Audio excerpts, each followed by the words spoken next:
paano po yung tamang pag-markup ng product. Ayan, paano ba yung pinaka tamang pag-markup?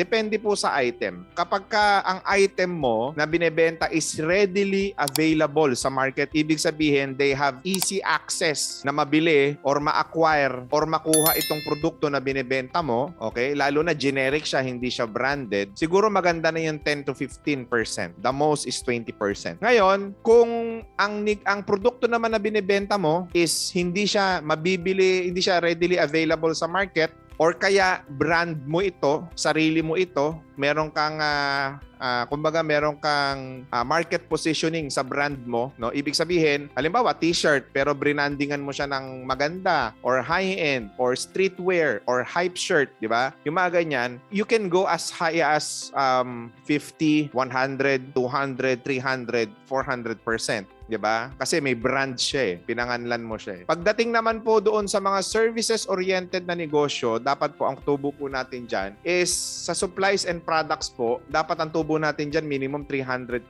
No? Minimum 300%. 200 to 300% po. Kasi ang binabayaran po dyan is yung serbisyo nung gumagawa. So, yun po talaga dapat malaki ang kitaan sa services na oriented na negosyo. Sir, is it possible na medyo malayo sa bayan yung place, around 1 kilometer po ang layo, sir? Planning to put up DJ's place, Grid Foods ang product, sir. So kung ganyan, kailangan po magkaroon po muna kayo ng market study. Hindi po porke meron kasi kahit malapit sa bayan o nasa city ka mismo, minsan hindi rin applicable yung negosyo di ba? Minsan kahit nasa isang maliit na municipality ka lang, pero yung buying need, yung buying behavior naman ng tao diyan sa lugar ninyo is maganda naman at talagang yung produkto mo hahanapin nila o hinahanap nila, pwede pa rin po kayong magtinda niyan, no? So minsan po, sa mga municipalities, may mga produkto po kayong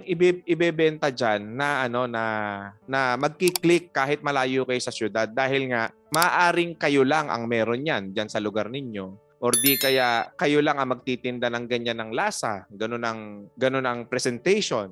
Something like that, may uniqueness, no? So pwede po yun. Pwede po nating ilagay. Pero ako pa rin talaga, if traditional business talaga, location is everything, no? So kung mailalagay ninyo sa pinaka-perfect na location yung negosyo ninyo na kung saan hinahanap yung produkto na yan at malaki ang demand sa produkto na yan, doon natin ilagay. Kasi minsan ito po yung wrong connotation ng marami. No? I know marami sa inyo makaka-relate dito. Yung nagtitipid ka sa commercial space, alam ko marami niyan yung naghahanap sila, nasa sa isang city sila, sa isang municipality sila, hinahanap nila yung murang location, murang uupahan para lang maumpisahan nila yung negosyo nila. Ito yung madalas na nangyayari, no? Kapag ganun ang nangyayari sa atin. Pina-priority natin yung budget natin versus doon sa market. Okay, ulitin ko ang priority mo yung budget versus sa market. Minsan doon nagkakamali yung maraming tao. Okay? Kasi marami hong negosyante, inuna nila yung budget nila. For example, ang budget nila sa upa is 5,000 lang. So yung makukuha mo talagang location is hindi talaga matao or kaya hindi hinahanap yung produkto mo. Wherein, pag pumwesto ka dun sa tumaas lang ng konti, 10,000 ang upa, pero sigurado ka naman maraming tao, maraming namamalengke o bumibili dyan, marami talagang foot traffic, panalo ka dun, no? Panalo ka dun. So location is everything pagdating sa traditional business. Kaya, kumbaga, gawa tayo ng feasibility study. I-ocular natin maigi yung negosyo natin, no? Hindi tama na dapat magbalanse yan, yung budget at yung market, no? Dapat balansehin nyo yan, 'di ba? Eto pa, mali ng maraming negosyante. Nagfo-focus sila sa aesthetics o itsura ng magiging store nila. Nako, ang dami ko nakitang mali diyan. 'Di ba? Yung inuna yung ganda, sosyal, elegante na itsura nung nung shop nila. Pero nakalimutan nila na magkandak muna ng market study, thorough feasibility study dun sa location, 'di ba? So what usually happened is naubos yung pera, ang ganda-ganda ng store pero nilalangaw. 'Di ba? Meron namang negosyante na hindi naman ganun kaganda yung outlet niya, hindi naman ganun kaganda yung store niya, at hindi naman ganun ka, ano talaga, kasosyal, pero magugulat ka, pinuputakti ng tao, ang dami bumibili. Bakit? Nailagay niya sa tamang location yung negosyo niya, no? Yung aesthetics, secondary sa priority niya. Kahit magbayad ako ng upa na mahal, pero alam ko naman, sigurado may bayar ako dito, no? Kagaya ng bigyan ko lang po kayo ng example. Ito, based on my own experience, no? Meron po kaming isang outlet sa Retiro, Quezon City. So, yung outlet po namin sa Retiro, Quezon City, nung isang shop po namin, ang renta po namin dun is 49,000 monthly. Okay? 49,000 monthly. Ang negosyo po namin is personal care services, yung Mayumi Beauty Center nga. So, kung isipin mo, 49,000 monthly, paano ka makakaupa dyan? Diba? Pero, nilagay ko po yung aesthetic or yung personal care services business ko doon sa sentro, kung saan maraming katabing salon, may mga katabing personal care services din, may mga katabing dental, may mga katabing yung kumbaga kaparehas na negosyo, 'di ba? So nagulat kami, medyo kinakabahan po kami noon bago namin i-operate, pero nagulat po kami yung tao po talaga doon spender. Ibig sabihin, yung clinic ko po na yon ang isa po sa pinakamalakas kumita na clinic kasi perfect yung location niya, no? Para doon sa negosyo. Kaya kaya yun importante po talaga. Ayan, coming from my own experience na, no? Meron din namang mga location kami na inakala namin na sobrang lakas kasi ang sobrang ganda ng location namin, pero yung buying behavior ng tao doon hindi maganda eh. So hindi pa rin siya nagpipick ng sales kamukha nung sa ibang branches namin, no? As a matter of fact, yung malapit nga dito kay Chef Tony sa Mayumi Beauty Center namin dito sa Visayas Avenue, yun yung nag-iisa na lang po kaming bukas doon sa sa building na yun sa second floor, no? At yung mga katabi namin lahat namatay na. Dahil napakaganda po nung location along Visayas Avenue, ang lakas po ng sales nun. So, ganon. So, kailangan aralin po talaga natin, no? Aralin natin siya. Boss RD, ask ko lang po, anong indicator na need na natin mag-scale ng business? Profitability. Okay? Ibig sabihin, pwede mo nang i-expand, pwede mo nang i-scale yung negosyo mo kapag ka hindi ka na nag-aabono or kumikita ka na may regular income ka na monthly doon sa business na yon. So that's one indicator. Second indicator is pagka yung customer na ang naghahanap sa'yo nung negosyo mo, 'di ba? Example, ang presence mo lang is Quezon City. Marami na naghahanap sa iyo sa Parañaque, marami na naghahanap sa iyo sa Las Piñas, marami na naghahanap sa iyo sa Pasig area, sa Marikina area. O that's an indicator na yung customer mo nire-request ka na. Ibig sabihin, may mga kagaya rin nung customer mo na tao doon sa location na 'yon. So, 'yun ay isang malaking indicator na dapat ka na talagang mag-expand or pwede ka nang pumunta doon, no? Sa mag-expand ng negosyo. Ayan. So, 'yun yung mga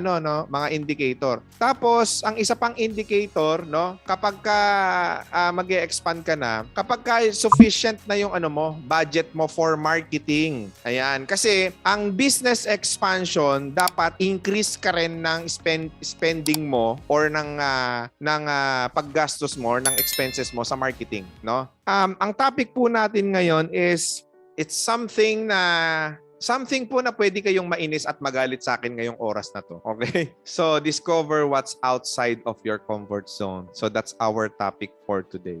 No? Pagpasensyahan nyo na ho at medyo harsh at medyo hard itong workshop po natin ngayon. Kailangan ko po kayong gisingin eh. Minsan kasi, yung mga simpleng salita na mababanggit ko po sa inyo ngayon, baka yan ang magtulak sa inyo eh para magtagumpay kayo sa buhay. 'Di ba? Naalala ko yung alam niyo ho yung agila, 'di ba? 'Di ba? Yung eagle, 'di ba? Pagka juvenile sila, yung mga juvenile eagle, usually ang ginagawa ng mga magulang or mga parent na eagle is tinutulak talaga sila doon sa pugad, no? Para matutong lumipad, para matutong ikampay yung yung pakpak, 'di ba? Makalipad sila, makapagsarili na sila, 'di ba? So, minsan kailangan po namin kayong itulak, no? Itulak na kailangan, alam niyo yun, kailangan natin ng someone na magsasabi sa atin na walang emosyon eh. Kasi maaaring sa labas o yung mga kaibigan mo o yung mga mahal mo sa buhay, hindi kayang sabihin yung sasabihin ko sa iyo ngayon. So, I will just take this responsibility na mapagalitan po kayo. Hindi naman pagalitan, di ba? Magising po kayo, di ba? Magising kayo sa masaklap na katotohanan ng buhay. So, medyo hard po yung topic po natin ngayon. Kaya ko sinabing medyo hard po ang topic po natin ngayon. Kasi marami po ang in denial na mga negosyante. Ano ibig sabihin ng in denial? Hindi nila ina-accept sa sarili nila na sila yung nagiging cause ng failure ng negosyo nila or ng buhay nila. Marami sa mga Pilipino, sa mga kagaya natin ngayon, di ba? Maaring kapitbahay nyo, maaring kamag-anak nyo, o maaring kayo, di ba? Minsan, hindi natin ina-admit Nahihirapan tayong tanggapin yung katotohanan na tayo ang may kasalanan kung bakit ganito tayo sa buhay natin ngayon, di ba? Masyado tayong maraming sinisisi. Sinisisi natin kapitbahay natin, sinisisi natin gobyerno, sinisisi natin kamag-anak natin, sinisisi natin ibang tao. Kaya naman ako nagkaganito kasi ganito Kaya miserable buhay ko kasi ganyan, kasi ganito, kasi wala akong puhunan, kasi ganito. Those are what we call victim thoughts, no?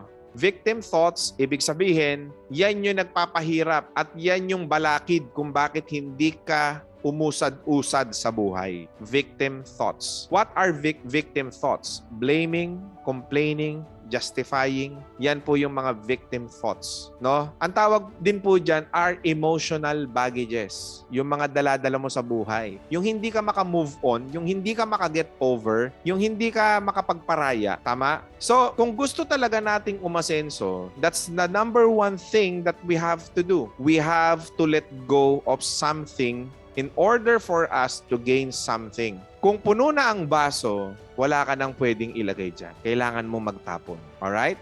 So yan po, no? So bakit ko po sinasabi sa inyo yan? Because yan ang unang-una nating naiisip kasi naandun tayo sa state of comfort, di ba? Komportable tayo. Comfort zone. Ano ba yung mga comfort zone natin, di ba? Ang comfort zone natin is minsan yung habit natin. Yung old habits natin, yun yung comfort zone natin. Ano ba yung mga old habits natin? Yung old habits natin na gigising ka tanghali, titignan mo lang yung CCTV saglit, pupunta ka sa tindahan mo, hi, hello ka lang, alis ka na. Yung old habits natin na, okay lang yan.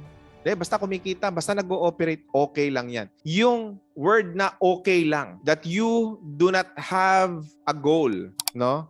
You do not have a vision to your business. Yung okay ka lang, na mediocre ka. Okay ka lang na average ka. So yun po yung comfort zone, di ba? Procrastination, yung manyana habit. Yung pwede mo naman gawin ngayon pero ipinagpapabukas mo pa or sa susunod na linggo na or sa susunod na buwan. That is your comfort zone. Ano pa yung comfort zone natin? Na mas masarap ho na pumetics kaysa magtrabaho. Na mas masarap ho maging stagnant kaysa mag-seek ng growth. Na mas masarap ho, di ba? Na ganyan ka lang, na stagnant ka lang, na komportable ka lang, kasi ang iniisip mo, okay na ako sa ganito at simpleng buhay. Nabubuhay naman tayo May kinakain naman tayo araw-araw. Okay pa naman yung hanap buhay natin, nakakapag-provide pa sa atin. Right? Diyan ho, guilty kayo. Yung marami sa inyo. Whether you admit it to me or not, guilty tayo dyan dahil komportable ka Yun na yung nakasanayan mo. Right? Yun na yung nakasanayan mo. Dito ako, petics na ako dito Chill na ako dito, relax na ako dito, okay na ako dito. Okay na ako sa ganitong setup. Remember na ang buhay po natin, hindi siya stagnant. Pagmasdan nyo po ang relo nyo. I mean, literally. Tignan nyo ho ngayon. Tignan nyo ho yung relo nyo ngayon. Literal. Tignan nyo ho. Hindi ho ba ang relo natin tumatakbo? Na kada segundo lumilipas, kada minuto lumilipas, kada oras lumilipas, kada araw lumilipas. Matulin na tumatakbo ang panahon. Sa pagtakbo ng panahon, matulin na nagbabago, no? Ang panahon din, 'di ba? Yung dating kumikita ka ng malakas, maaaring ngayon hindi na. Kasi tumatakbo nga ang oras Nagbabago nga ang panahon. And we have to accept the fact that it is inevitable. Hindi natin maiiwasan yan. And 1 year from now, tatanda ka. Iedad ka. Magkaka-wrinkles ka, tatanda ka, tumatanda mga anak mo, tumatanda mga magulang mo, umaandar ang buhay. So that's the nature of life. Ganun ang buhay. So, ibig sabihin, kung lahat gumagalaw, hindi ka dapat stagnant. Hindi ka dapat komportable, na nakokomportable ka lang, na nandun ka lang sa loob ng comfort zone mo. You have to get out of your comfort zone. You have to, change your old habits. You have to eliminate those victim thoughts. You have to eliminate those negative thoughts. You have to forgive. You have to forget then, di ba? Kailangan mo mag-move forward. And you also have to accept the fact that if it's moving, yung nang lahat ng bagay ay gumagalaw, lahat ng bagay ay, alam mo yun, lumilipas, dapat matulin ka rin na nakakasabay. 'Di ba? So what do I mean? Ano hong ibig kong sabihin?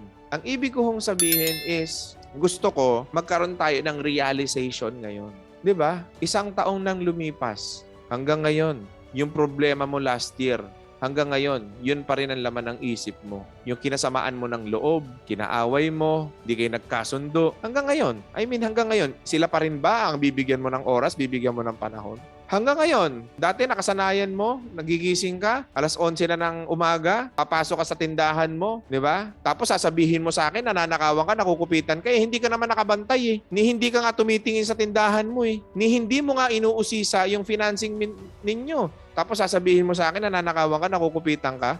Kasi nasa comfort zone ka Sakit, di ba? Pero totoo. Sabihin mo sa akin, hindi, kaya bumagsak yung negosyo ko. Kasi ganito kasi ganyan kasi ganun kasi ang daming reason Pero sa totoo lang, kaya bumagsak yung negosyo mo, ikaw na mismong may-ari, hindi ka masyadong interesado sa negosyo mo because taken for granted lang yan. Na inaasikaso mo lang yan tuwing may oras ka. Na ginagampanan mo lang yung trabaho mo tuwing may pagkakataon ka lang. Bakit? Nasa comfort zone ka kasi. Nasa comfort zone ka. Mahirap hong tanggapin at mahirap lunukin yung katotohanan na yan. Pero maniwala ka sa akin, kung ano ang nangyayari sa buhay mo ngayon, ito isasampal ko sa mukha mo. Ikaw ang may kasalanan yan. Totoo. Pag tinanggap natin yan, yung katotohanan na yan, dyan mag-uumpisa yung change Diyan mag-uumpisa yung pagbabago. Diyan mag-uumpisa yung breakthrough. Kasi walang mangyayaring change sa buhay mo if you do not actually change something. Kailangan mo na ng admission.